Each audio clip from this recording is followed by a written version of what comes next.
wabarakatuh. Welcome you this evening once again to the airwaves of Salam Media, to our viewers or listeners on the various platforms. Salam Media.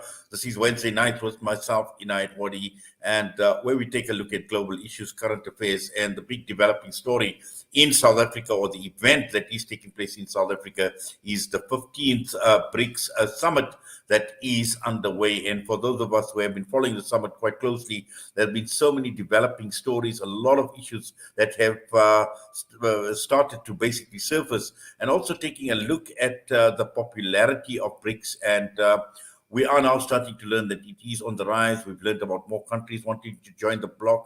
And also, at the end of the day, it comes against a critical time, a crucial time, the whole Russian-Ukrainian conflict that is actually playing out, and also the whole question surrounding a Western dominance that seems to be playing out or featuring quite prominently in some of the discussions, and also looking at the protests that have been taking place, the protests against Russia. We've seen protests against Narendra Modi coming to South Africa. So all of this playing out against the background. And we are now joined by Professor Patrick Bond, academic and no stranger to the airwaves of Salam Media. We've had him over and over again. And once again, an honor and a pleasure to welcome you, Prof. Patrick Bond, to Salam Media, and on Wednesday nights with myself, Inayet, Wadee. Assalamu alaikum. It's so nice to be back with you. And yet, I don't think there's a better debating partner and, sort of inquirer into the geopolitical and the local concrete questions than you. And I'm honored to be joining you. Well, thank you very much for that. I do appreciate your sentiment, Prof. And, obviously your analysis, your unpacking of global issues, current affairs is just so much appreciated, so much value that you actually bring to the discussions that we have. Prof, just the big summit is underway, and just to begin with, just an overview, your thoughts on what has taken place until now. Currently, the two concrete questions are still not clearly decided. Should there be many more BRICS members, and what should they look like? Should they be democracies? Should they be carbon intensive economies?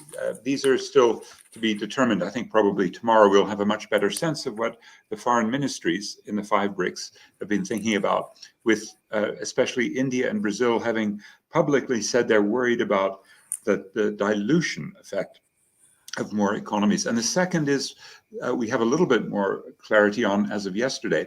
That is the de-dollarization, or the attempt to reform international finance, monetary, and especially currency relationships. So those, let's say, very disappointing statements from the BRICS Business Council, especially from Sim Chabalala, the head of Standard Bank, which is basically very tied into Western financial systems, even though it's 20% owned by the Chinese state bank. Sim Chabalala very clearly stating, don't expect any challenge to the US dollar. So I think a disappointment that with all the hype built up about that, nothing much will happen. Well, definitely. And obviously, I think one of the biggest talking points are going to be the two issues, obviously the expansion of BRICS, but also this whole question surrounding Western dominance. Now, that seems to be featuring very, very prominently. And also, it comes at a time where some of the BRICS members are going through some difficult times. We're looking at Russia, for instance, and we know what is the position, sanctions against Russia. We've seen Vladimir Putin's, slamming the sanctions against Russia. And also at the same time, looking at countries that, for example, India. India has been seen as somewhat sitting on the fence. Narendra Modi has come back from the United States of America. He's been to France. Now he's at the BRICS summit. So again, looking at it from a foreign policy perspective, Western dominance versus BRICS. The major problem, and I now apologize for an echo. Let me see if I can end that echo. There we go. Prof, is your mic on? Is your mic on? I think your mic is muted. No, you need to unmute, Prof. You need to unmute. Sorry about that. Uh,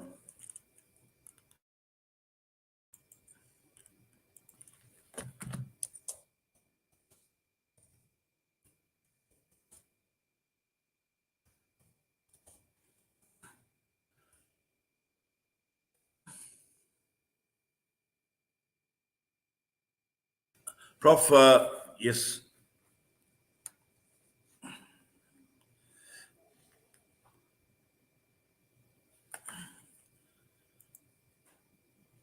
Prof, I think we are having a bit of a sound problem. We are going to try and get hold of you once again. I see that something has actually happened where we're actually losing some sound. So we are going to ask Professor Patrick Bond to disconnect and to connect back again. We must apologize about that, and hopefully we will get Professor Patrick Bond with us shortly. I see Sunny Morgan has joined us as well from Debt for Climate. Sunny, good evening to you and welcome to the show. Thanks very much, and thank you for inviting me. Yes, wonderful that you are joining us. Now, obviously, we are unpacking the BRICS Summit. I see Professor Patrick Bond. Prof, hopefully we can hear you now. Let's see if that echo is now finished. It's okay. And Brilliant. It's great to see Sunny because Sunny Morgan was bringing into the demonstration today the kinds of holistic issues, climate and debt. I'm sure he's going to talk about that. So I'll just very quickly finish my thought, which was that when the financial sanctions were imposed by the US Treasury, the finance ministry, Janet Yellen in charge of that, she was so tough on Russia, pushing it out of the SWIFT and even stealing, well, if you're pro-Russian, you'd say stealing. If you're pro-Ukraine or wondering how they're going to pay for the reconstruction, you'd say, well, this is the reparations fund, $650 billion worth of the central bank of Russia plus the oligarchs. And that's now, they by mistake left it in the West. And so think of the signal that that sends, Inayet, to governments around the world, especially those that have come to the BRICS, that have an uneasy relationship with the US. The Saudis maybe most prominently because Joe Biden, the US president, had campaigned in 2020 saying he would make Saudi Arabia a rogue state. And if that's the sort of signal from the likes of Joe Biden, well, any ruler will say, well, I need to diversify and get my money out of the US dollar. That's a major driving force, isn't it? Those sanctions are so strong that the BRICS New Development Bank actually joined the sanctions on March 4 of 2022. In other words, even though Moscow had owned 18% and still does of the BRICS Bank and has got about 5% of its loans, it wasn't able to persuade the head of the BRICS New Development Bank, a Brazilian who subsequently has been replaced by Dilma Rousseff, the former president, and to persuade them not to go along. And the reason was that the BRICS Bank felt that there was much more, let's say, danger in crossing the West, and especially in the financial credit rating agencies in New York, Standard & Poor's, Fitch, and Moody, downgrading the BRICS Bank. Now, when you look at those considerations, we really are talking about financial imperialism, aren't we? It's the extraordinary strength of the dollar run by the Federal Reserve on the one hand, and the Treasury squeezing countries that, for whatever reason, have fallen out of favor with the United States. Now, when that happens, it looks to me like you're going to see at least a little bit of rumbling about a new bloc. And Russia, if not the other four, that's Brazil, India, China, South Africa, Russia has a real interest in a new currency. The other four have just said essentially yesterday, with Sim Chabalala from Standard Bank more or less articulating this, we're too scared. We don't want to actually move out of this Western orbit, and we don't really have an alternative. It'll take years. So we'll remain as financial sub-imperialists. And Sunny is somebody who, at the Standard Bank, Sim Chabalala's bank, a few weeks ago was leading a protest against that bank's, what would you call it, Sunny, a sort of sub-imperial fossil financing in places like Uganda, Tanzania, where there's a big oil pipeline, and in the Cabo Delgado, where Standard Bank is in with Total Energies, ExxonMobil, and China National Petroleum, and they're being attacked by the Islamic group Al-Shabaab, and they brought in the SANDF as another sort of sub-imperial element in this. And that's where I would say we don't have, as advertised, an anti-imperialist BRICS. We have a sub-imperialist BRICS. That would be my essential argument that comes from those observations. Does that make sense? Well, certainly does, Prof. And let's bring Sunny into the discussion. Obviously, Sunny, you've heard what Prof has to say, and particularly looking at the whole question surrounding the expansion of BRICS is one issue. The BRICS Bank is going to be a major talking point.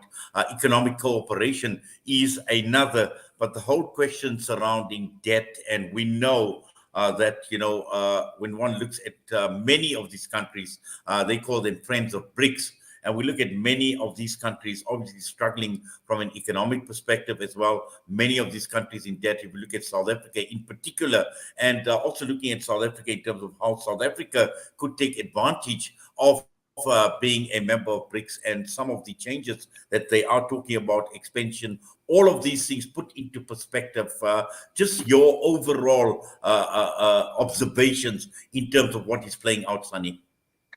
I'm one of the global founders of an organization called Debt for Climate, and our primary objective is to see the cancellation of the debts that we owe to the World Bank and to the IMF, and our demand for the cancellation of that debt rests on three pillars. The Global North was responsible for slavery, responsible for colonialism, and responsible for causing the climate crisis and extractivism since the Industrial Revolution. All of those issues have led to the Global North owing a climate debt to the Global South. And we demand the cancellation of that climate debt because in the case of South Africa, we are at about 4.7 trillion rands worth of debt, 70% GDP to debt ratio. And we demand the cancellation. If we are relieved of the obligation to pay that debt, then we will save about 200 billion rand a year. The 200 billion rand, if we save it, if we relieved of the obligation to pay it, we could apply it to other sectors. We can pay a basic income grant. We can pay better wages. We can build resiliency. We can mitigate climate issues. We can adapt. We can rapidly roll out community-owned renewable energy. All of these extra issues that we could do. So that's the climate debt. If we cancel that debt, we'd be able to also leave fossil fuels in the ground. So we make that demand. So now with the arrival of BRICS, an expanded BRICS and a BRICS bank, it's going to be more loans. We as a movement represented in over 30 countries now. 12 or 15 of those chapters are on the African continent in countries that would qualify as the most indebted nations. And we have countries like Pakistan that want to join the bank. What would that mean? It would mean countries would be offered, I'm going to use the offered term very lightly, would be offered additional loans. And instead of curtailing exposure to banks, to imperialist banks like the World Bank and the IMF, and of financial intermediaries, but also to, let's say, this new so-called BRICS Bank, they'd increase their exposure, and that's not what we're after. That bank also is responsible, and it's beginning to seem as if, to use Patrick Bond's words, sub-imperialist banks, because all they want to do is further the fossil fuel industry. Today, during the summit, we recognize that China, Russia, all assisting South Africa to deal with its issue of load shedding.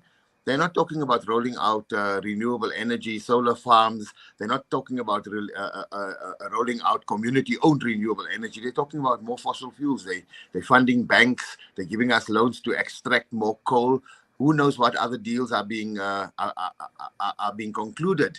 I hasten to add that before the summit is out, we may have the nuclear deal back on the agenda. So all to put in already indebted nations very, very deeply in debt.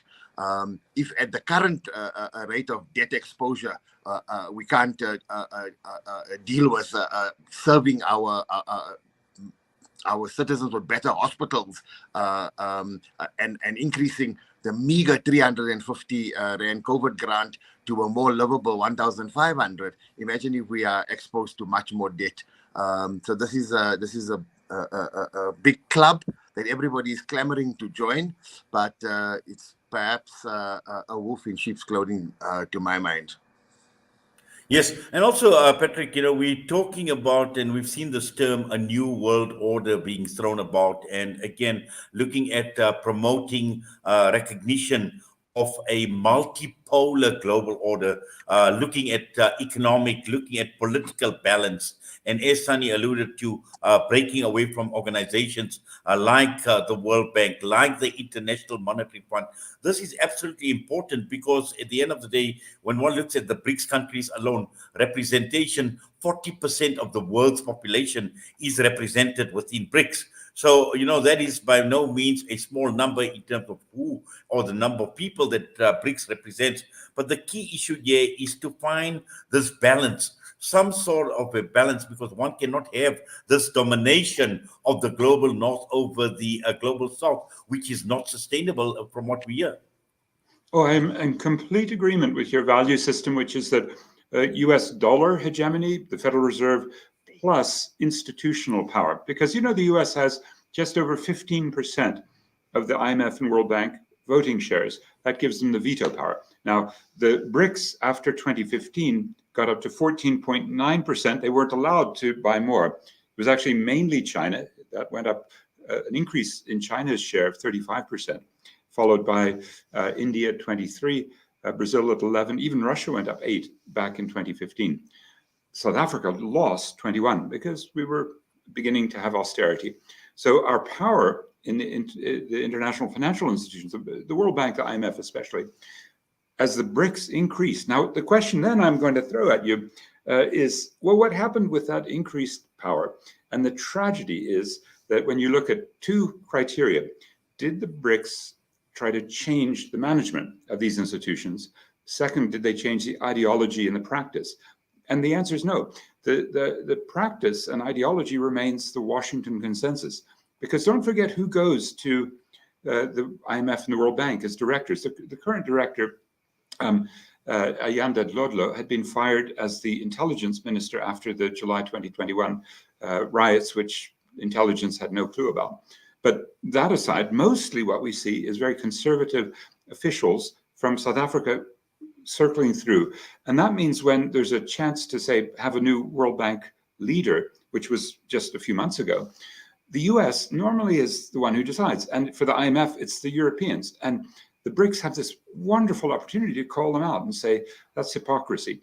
Now, it's true that now the first non-European is running the World Bank. His name is AJ Banga, but he's very much assimilated. He was the head of the credit card company MasterCard. And when he worked in South Africa 10 years ago, he was a predator. I have no hesitation to say that. I've written all the analysis of why that's the case. In Soweto, he tried to give ordinary people who are getting these cash grants, the credit card, to give them debit orders and to do biometric banking. And some of them got into deep trouble. And that's why Cash Paymaster Services, a World Bank subsidiary, had to be closed down by Black Sash, an NGO fighting for the rights of 17 million people who were the victim of this man and his predatory financing. His name, AJ Banga. And even before that, David Malpass. So not to go on about these personalities, because that's just a trivial part of the story, but why wasn't this increased BRICS presence in the World Bank able to get new management, or at least put a candidate up? And on the other hand, to also change their ideology and their practices. And the IMF and the World Bank are just the same as ever, just as bad for ordinary people, for the environment. And I do think, and we've seen that as well with any number of their projects. They're trying to do an LNG, liquefied natural gas facility in Richards Bay. And we also still are paying back the corrupt loan, Medupi, in which the World Bank, $3.75 billion, its biggest loan, was for Hitachi to bribe the African National Congress. I'm again making allegations, but they've been proven in prosecution in the United States, just not picked up here yet. That to me, I don't know if Sunny agrees, but I hope Inayet you'd agree, suggests we don't have from the BRICS an anti-imperial global financial agenda. We have a sub-imperial. They're within, not against. Well, definitely, and I'm sure Sunny would agree with it. Sunny, if you'd like, just like to comment on what Patrick has said, but also at the same time, when one looks at economic growth, now clearly we know that to a large extent, when one looks at the BRIC member countries, are driven largely by countries like India and China. And we've seen many other candidates wanting to basically join BRICS countries like Saudi Arabia, Iran, Argentina, Ethiopia. These are just some of the countries. But again, Sunny, coming back to this whole issue and what Patrick is also saying is staying with the World Bank, staying with the likes of the IMF. South Africa, a clear example, just debt servicing costs alone. I mean, what has this actually done to the country from an economic growth perspective? And we just seem to be getting deeper into the rut where we actually require direct investment. Like, for instance, China. You've got the Shanghai Bank. We know that they've been obviously investing billions on projects, and these are the types of initiatives that we need to look at. And this is what we are expecting, hopefully, to come out of this BRICS summit. So I can talk about our dependence on loans from the World Bank and the IMF. Loans used to build Medupi and Kusile, loans provided during COVID for PPE, all misappropriated or pilfered or stolen. When the loan that Patrick speaks about finally made its way to Argentina, activists discovered that within a few weeks of the loan reaching Argentina, portions of the loan were pilfered and sent to Swiss bank accounts. This discovery led to some whistleblowers' lives being threatened, and they had to go into exile into Europe. We know that David Malpass himself in an SEC hearing in Washington admitted to that the loans provided or negotiated for South Africa, specifically for Eskom, was tarnished by allegations of corruption. This is on record. It's not allegations that we make without justification. So our relationship with the World Bank and the IMF has not been one of a relationship that's built on good intent. But having said that, we also know that all these loans come with conditionalities, very, very opaque conditionalities that lead to austerity. They lead to deals that are done behind closed doors that don't benefit society in a general way. For instance, if we focus on the Medupi loan, we refer to that loan as an odious debt. Odious debt is a common law principle that exists where you can actually have the debt cancelled based on the grounds of odious debt. Some of the conditions that need to be met to declare a loan odious, it must be have been provided with corrupt intentions. There must be corruption inherent in the transaction. So we know that that was the case with the loan to Eskom. It must be not fit for purpose. So we know it was used to build Medupi. Medupi, if it does not function according to its design, it's probably at 30% capacity, broken, has the wrong kind of technology, does not have the scrubbers necessary to prevent emissions. So it's not fit for purpose. And if it was, we wouldn't have load shedding. So that's the second thing. It must not be fit for purpose. And there must be no chance that it could be repaid. The loan is, Patrick will correct me, but Eskom's exposure now to the World Bank is in the region of over 400 billion. And we have no chance of paying it. So what we should be talking about is to galvanize society, to get behind a campaign to have that debt declared an odious debt so that Eskom is relieved of the obligations to pay it. And this is important. Patrick will talk more about a campaign that may be in its beginning stages, but we've campaigned outside Eskom's office on numerous occasions. One of those demands that we make when we campaign outside the office and protest outside is for the loan to be declared an odious debt and then thus cancelled. There are leading organizations that drive this campaign of odious debt, organizations like the CADTM that have real literature. And if you need to know about odious debt and about debt cancellation, not debt forgiveness, debt cancellation, then we must be looking at organizations like the CADTM for information and understanding of how this can be done.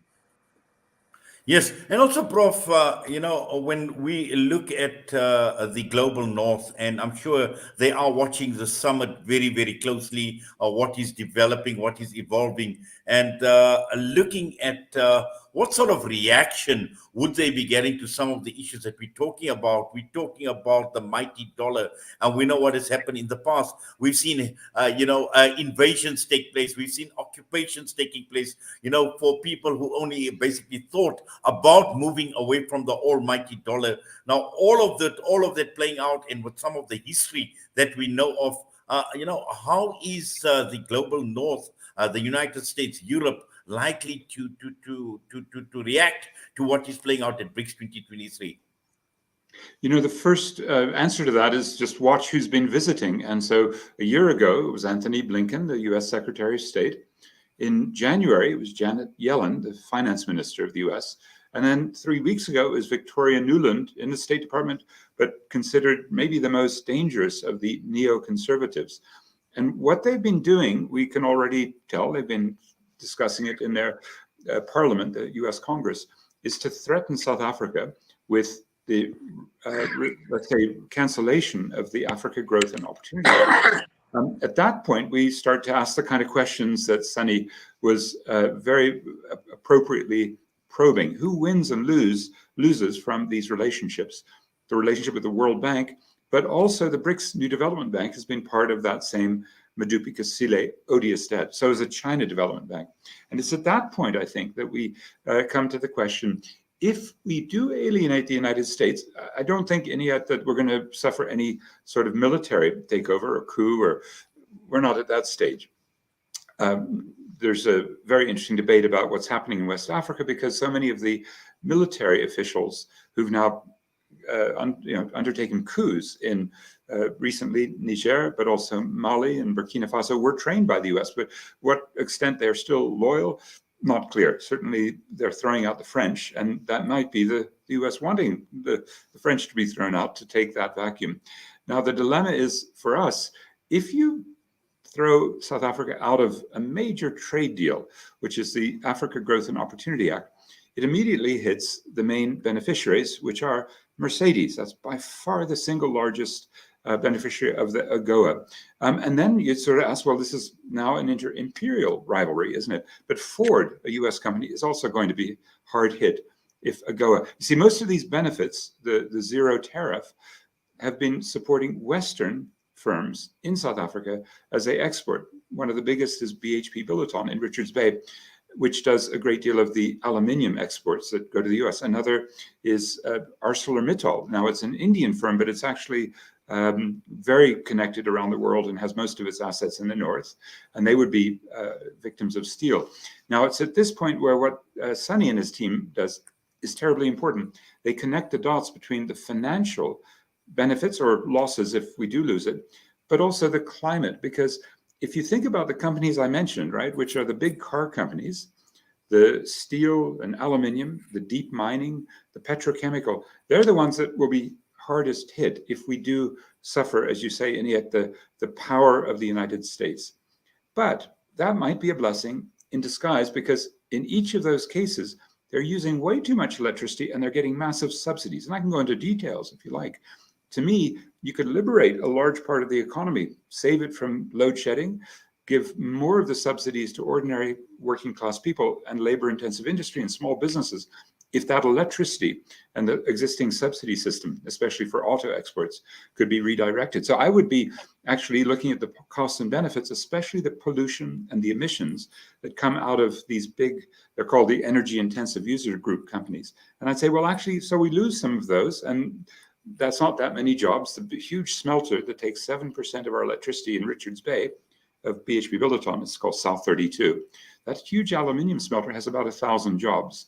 And yet, you know, that is something, if we could take 7% of the grid and give it to ordinary people, many, many more, multiples of times in terms of those jobs. What we'd lose, though, is something I would welcome, which is the power of these corporates to manipulate our government. And it's what you can find in the energy intensive user group members' donations to the ruling party. But you can also find it in a new black bourgeoisie, right? The ruling class isn't just our government. It's the companies in the energy intensive users group that really are using too much of our electricity. And they're producing these exports, which make us more vulnerable. And so we're going to be entering an era of sanctions, climate sanctions, where the high carbon intensity of the products that we try to sell then hits the Western markets, because they have more intensive regulations, they have higher carbon prices, and they'll accuse South Africa correctly of trying to sneak in this high carbon product, especially steel, aluminium, deep mining products, other smelted goods, and petrochemicals, plastics, and automobiles, and other high capital intensive goods. So I think what I'm trying to get at in a long roundabout way is bring them on. In other words, those sanctions that we would be hit with could actually help us. And I would therefore not risk, I would not advise, if anyone ever wanted to listen, pulling back from challenging US power. I think we have to challenge US power, and the punishment that they would give us would mainly hurt their own Western multinational corporations. Yes, and also, Sunny, as Patrick says, South Africa at this point in time, we have resisted the pressure to align ourselves with any power. We've adopted this whole policy of a non-alignment. And you've got a dilemma.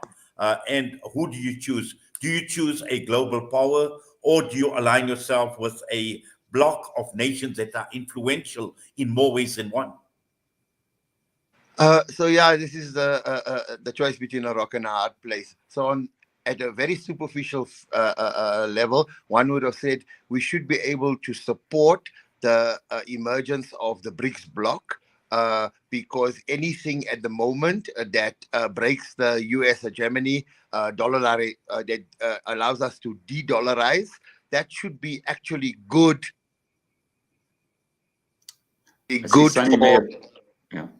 That should actually be good for the global economy. We want to move away from this dominance of the dollar. What has happened now is that the alternative is sub-imperialist in nature. It hasn't provided us with perhaps a template to say, well, this is going to be more progressive, because as it stands now, it's a choice between a rock and a hard place. It would have been something worth celebrating if we could exercise some power. And if I can perhaps pick up while Sunny reconnects himself, it's not necessarily just a rock and a hard place. It's not just unipolar and multipolar. We do have a third option, the non-polar. And the phrase that's often used, if you recall back in the old days, in the Cold War, the progressive forces who are for peace and justice said neither Washington nor Moscow. And in this case, neither Washington nor Moscow, Beijing, and let's be frank, Delhi, as well as Brasilia and Pretoria.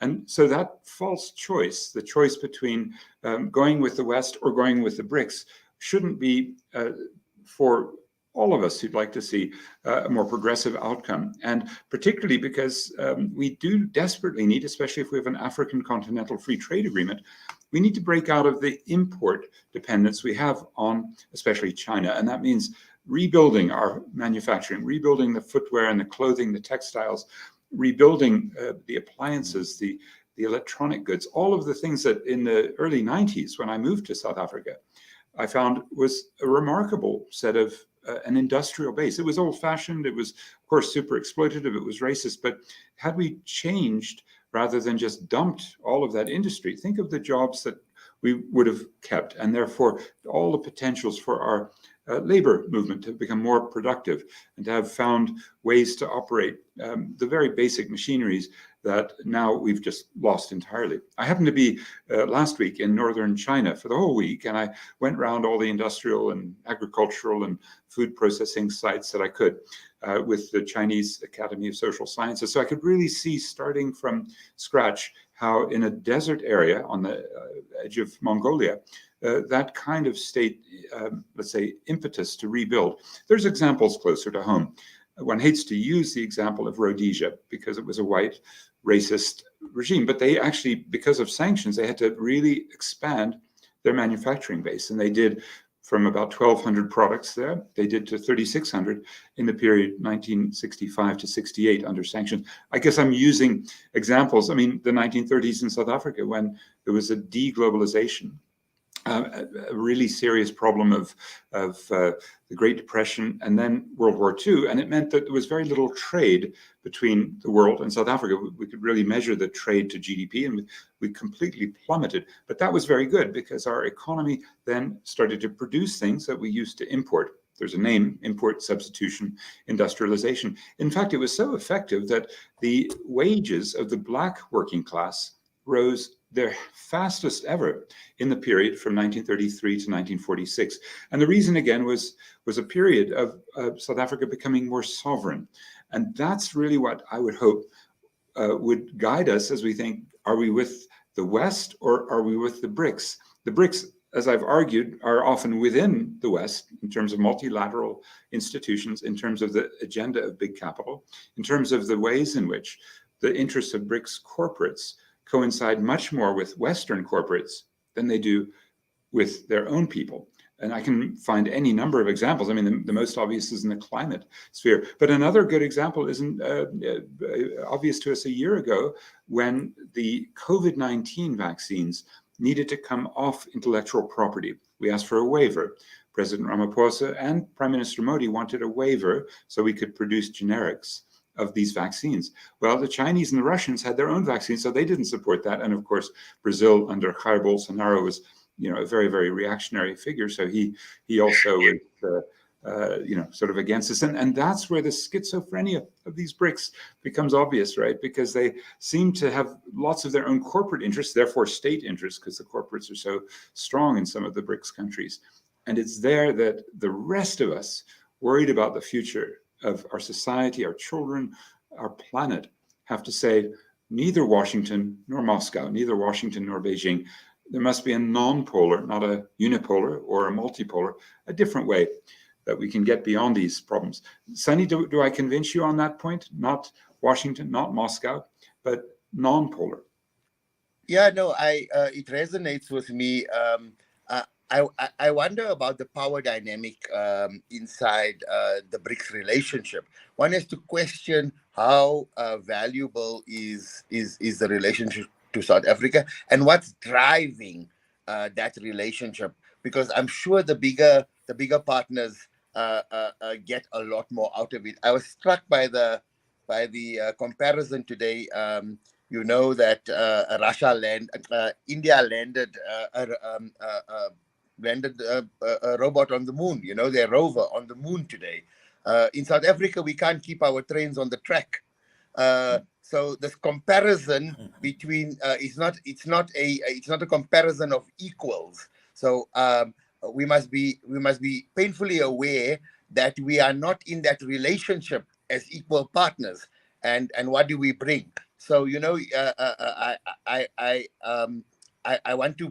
I want to ask, if you don't know what product you're selling, you probably the product. So in that case, we are seen as a vehicle and as a place for exploitation, and I think that we run the risk of being used by the bigger partners. And I don't know if we're sophisticated enough to understand that, or the people that are handling the relationship. The other thing I wanted to touch on is, we've been, as activists and as civil society, trying to get the country, trying to get the leadership to listen to our message of decarbonization. And sometimes they haven't listened, but sometimes they're forced to listen. And one such mechanism that's going to force them to listen to decarbonize, because Patrick was talking about the products that we export that's heavily carbonized and built and carries the carbon burden. So in 2024 to 2026, the European Union and the EU region will institute the Carbon Border Adjustment Program that will penalize imports into the region that come from economies that are heavily carbon economies. And South Africa makes quite a bit of revenue of foreign currency earnings from exporting vehicles out of the country, the BMW factory, places like that. And our heavy carbonized, heavy industrial products, the mining products, we are going to be slapped in a very, very big way within less than 6 to 10 months, within a year, by the penalties of the Carbon Border Adjustment Program that kicks in mid 2024. And so that means that the captains of our industry are going to be forced to decarbonize, or they're going to be forced to make a decision to decarbonize. And so sometimes civil society's voice gets drowned out. But the worst parts of capitalism will then force them, if they want to be competitive, to decarbonize. So this is one of the issues that we're looking at as climate activists, is how do we use these opportunities that present themselves? And I'm not sure that there's a solution within BRICS for that, because we don't know. They haven't indicated, or they haven't given us any markers to make us believe that they are going to be doing the right thing by the climate, because it's going to be, it seems to be business as usual, and business as usual is not going to get us below 1.5 degrees. Well, definitely. Patrick, just looking at it from a political perspective, and obviously, we've looked at it from an economic perspective and looking at a forum like BRICS, but also looking at it from a political perspective. Now, we know with the geopolitics and also the regional politics, clouds of controversies, and I think the global north, obviously, they're guilty as well. I mean, we've seen so much by way of occupations that have taken place, led by the likes of the United States of America, its coalition partners. And in terms of, Russia, its involvement in Ukraine, we know India and the Kashmir issue has been playing out for a very, very long time. China itself is not squeaky clean, the whole Xinjiang region, all of that playing out, and with the exception of Brazil and South Africa at this point in time. But looking at all these political and regional political dynamics, looking at it from a human rights perspective as well, and the occupations that have taken place, where does this actually leave? Because we've seen protest actions at the BRICS summit against India, against Modi, against Putin, all of this playing out. Just your thoughts, Patrick. Yes, we in fact held a 2-day academic plus teach-in event. And to have Salman Khan from the Kashmir Action Group come and liberate our own minds to understand his liberation movement's work, especially legally with the Muslim Lawyers Association, trying to get an arrest warrant for Modi because of the very well-documented crimes against Muslims, as well as Christians, but also Kashmiris, and the conflict on the border in Kashmir, but also if you go all the way east to Bhutan, place called Doklam. Those places are sites where India and China are actually having fisticuffs. The soldiers are not allowed to bring guns, so they throw each other off the mountains in the Himalayas into the freezing streams and rivers, and we've had dozens of deaths that way. In other words, this is a very tumultuous period in which the borders, should there be a free Kashmir, I suspect that's what the majority of those 15 million people would want. What should happen to the Uyghurs in Xinjiang? What kind of autonomy would they need? Or the Tibetans, who have had the Dalai Lama as a key spokesperson, unable to visit South Africa because the Chinese told our Department of International Relations and Cooperation, don't give that man a visa. And there was enough power in Beijing to tell Pretoria, even for Desmond Tutu's 80th birthday, that the Dalai Lama shouldn't come. I could go on about Hong Kong Democrats, and having just spent that last week in northern China with wonderful people, there's no question that there's a very large group in China of of sensitive internationalists. I was with the Academy of Social Sciences, wonderful.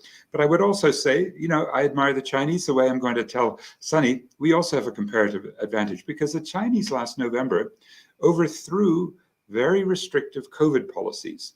There was basically a zero tolerance system, which became so intolerable for the working class and some of the middle class that they went into the streets and actually forced Xi Jinping to make a U-turn on his COVID policy. I was extraordinarily impressed. And I think, Sunny, you'd agree that our comparative advantage in South Africa is protest. And we saw that with probably about 1,000 people circulating through today. And it was a wide variety of the issues of people who wanted to free Kashmir or basically the Bangladeshis said footsec to Sheikh Hasina, the unpopular president who's visiting.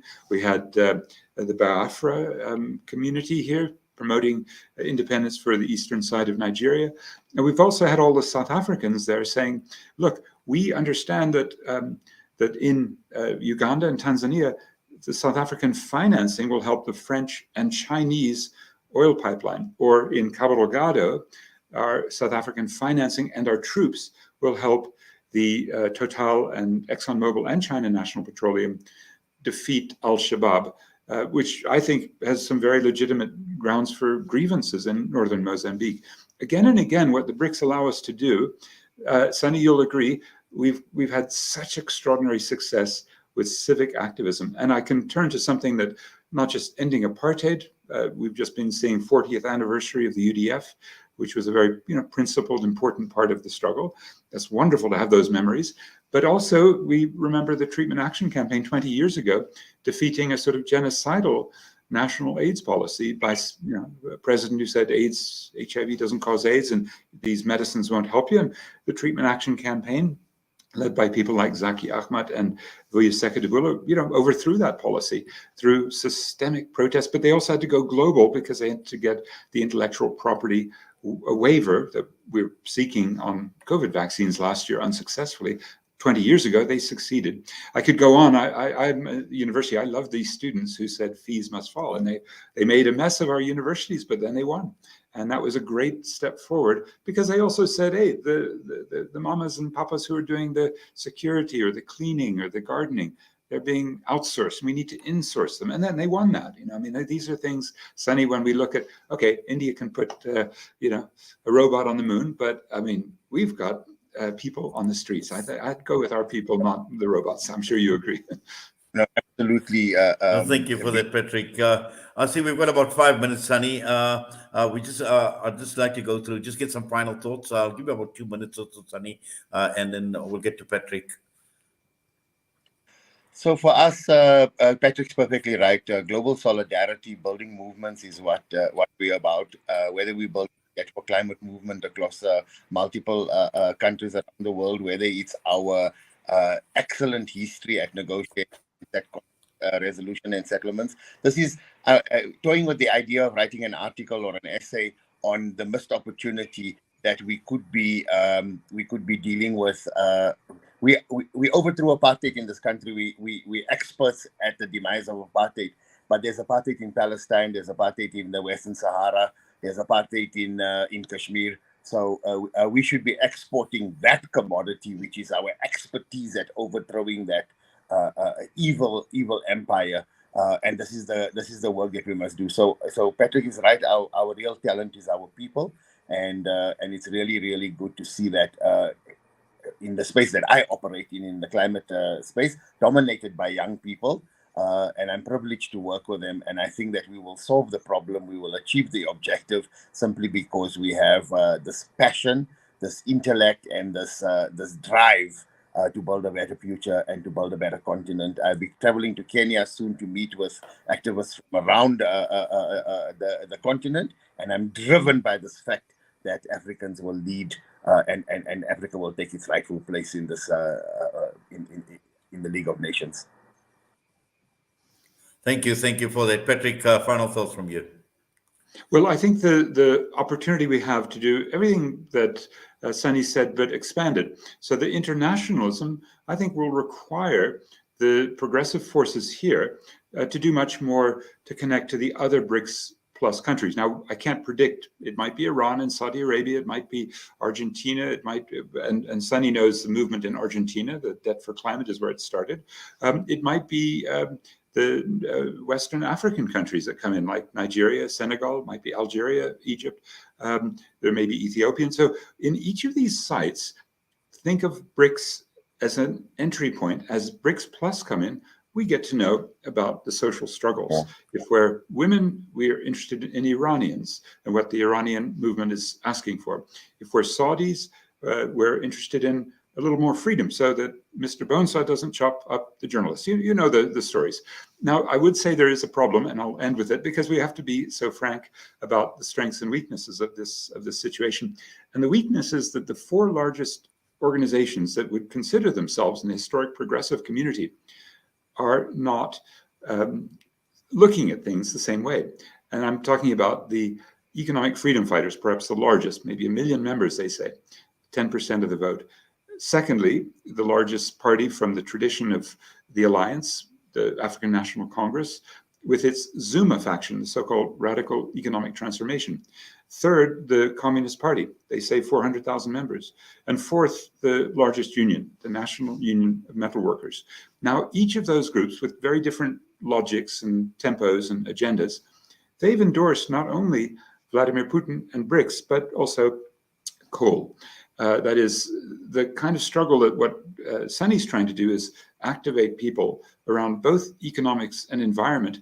An artificial division gets placed by a relatively, I think, backward way of understanding BRICS, Vladimir Putin, and coal, the carbon addiction we have, which means we're going to see much more of a sort of rabid nationalism of the sort we're all very used to in defense of the status quo from our major organizations. I think I'll throw it back to you and hope that we can have a debate at some point. Not just Sunny and I are 99.9% aligned, but maybe Inayet, you'll do the great honor to us all of putting us into discussions with people who we disagree, because the entire international left is splitting.